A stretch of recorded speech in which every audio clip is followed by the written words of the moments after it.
Ever since the major technological advancements of the 20th century, it was only a matter of time before someone would try to automate your investment strategy.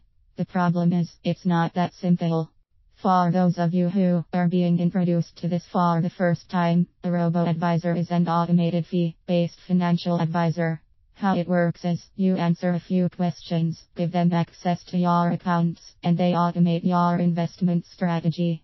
There are several problems with this method, and you should think twice before turning your portfolio over to an automated advisor that will place you in an investment allocation based solely on your age, risk tolerance, and asset level. The idea is simply absurd.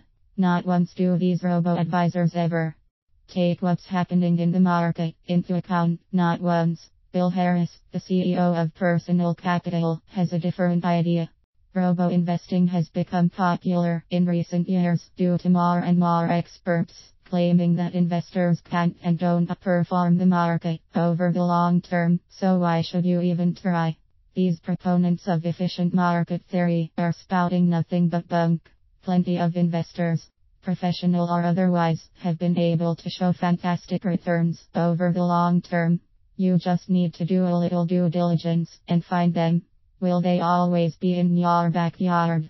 Probably not, but they're worth looking for. The rise of new names like Wealthfront, Betterment, and Future Advisor are betting that they can replace investment advisors. Do you want a robot managing your entire life savings? To give Harris some credit, he does speak from experience, having led PayPal and Intuit in the past and having seen technology upset past modes of doing business. He launched Personal Capital in September 2011 thinking investment planning was broken. People were only doing it as a gimmick while they charged for other things, he claims. Unfortunately for Bill, this is, at best, only remotely true when you look at fee-based financial advisors, not fee-only.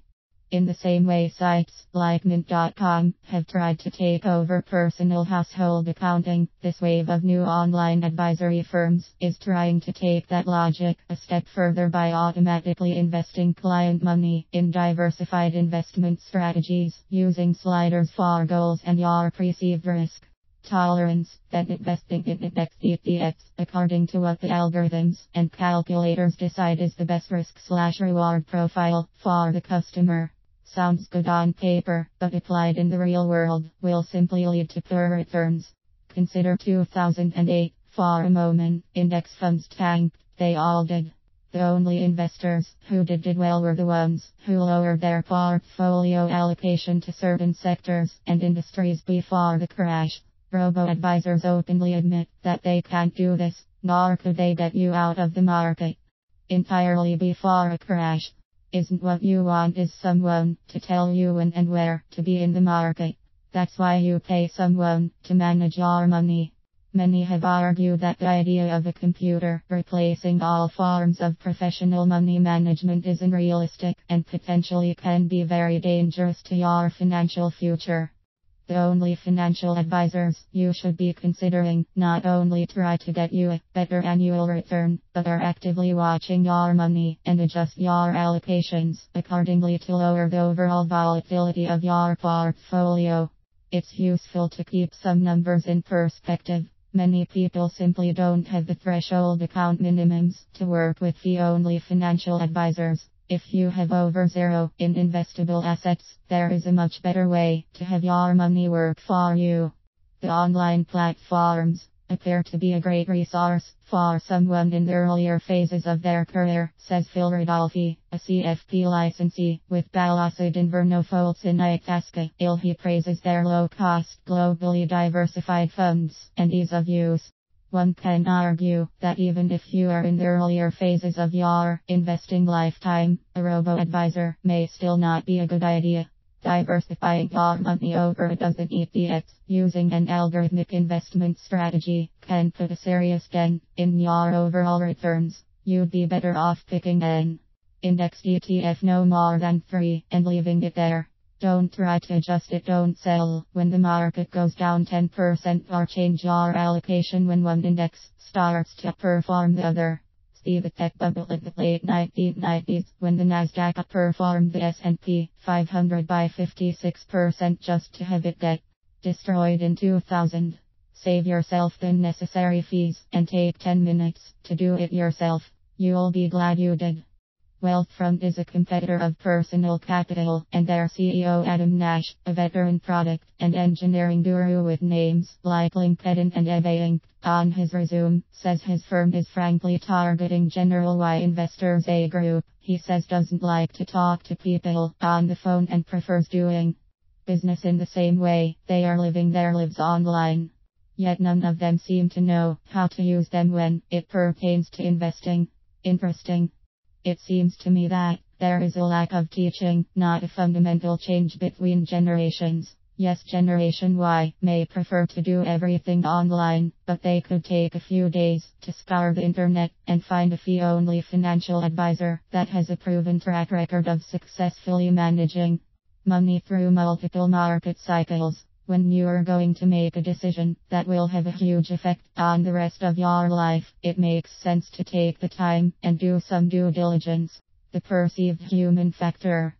Bill Harris, the CEO of Personal Capital, mentioned earlier, doesn't just want you to turn over your financial future to some algorithm. If you have more zero, he also wants to connect his clients to a fee-based financial advisor. Anyone can be a licensed fee-based financial advisor. It takes about 2 weeks of studying, and then they must pass a test. That's it. Most fee-based financial advisors have little to no market experience, legally cannot show you how their advice affected their other clients, and many have only been around for a couple of market cycles. Robo advisors are also big fans of getting people to constantly monitor their financial planning on their iPhone and iPads. Let's be perfectly clear. You need to know where your money is and how it's being invested, but you should never, and I mean never, try and watch it every day. It'll drive you nuts, and you'll make poor emotional decisions, because if it's not just you, most investors do it. It's really hard to be completely objective about your own money, as it's up one day and down the next. Check your portfolio at most every 6 months. If you struggle doing that, then you need a new financial advisor. Technological backlash. Despite the different approaches, the worry among advisors is that websites are mostly doing it backward, letting the algorithm choose the investments before the planner has sat down to discuss long-term and short-term goals. A 20-year time horizon for college money, or a 40-year time horizon for retirement, and short-term money for a mortgage, etc. None of these websites can handle your estate planning or insurance or figure out complex cash flow problems. All the machine does is determine the risk and long-term growth metrics using a style box investment method. Furthermore, there is the tough love aspect of planning, that the machines can't offer the ability to fire a client living beyond his or her means. Would the algorithm tell clients they need insurance, or that they are paying too much in rent? Lush pickings. All of these firms are less than 5 years old. They are thriving at a time when all investors are thriving. The S&P 500 has risen more than 170% in the 5 years since its bottom in March 2009. Could these firms live through a downturn? Wouldn't the risk be worse if panicking clients had to deal with all the volatility in the next market downturn? Without having an advisor to actively manage your portfolio and try and defend against major market downturns, how can you ever hope to achieve your financial goals? Harris thinks that Personal Capital can benefit as much in a down market as in an up market, since the service is personalized even though the strategy isn't. In a static index strategy, if the market goes down, you go down with it. There are no exceptions. If you are contemplating using a robo-advisor, please take a moment and consider your options. What you do to secure yourself financially for the future is the most important decision you'll ever make.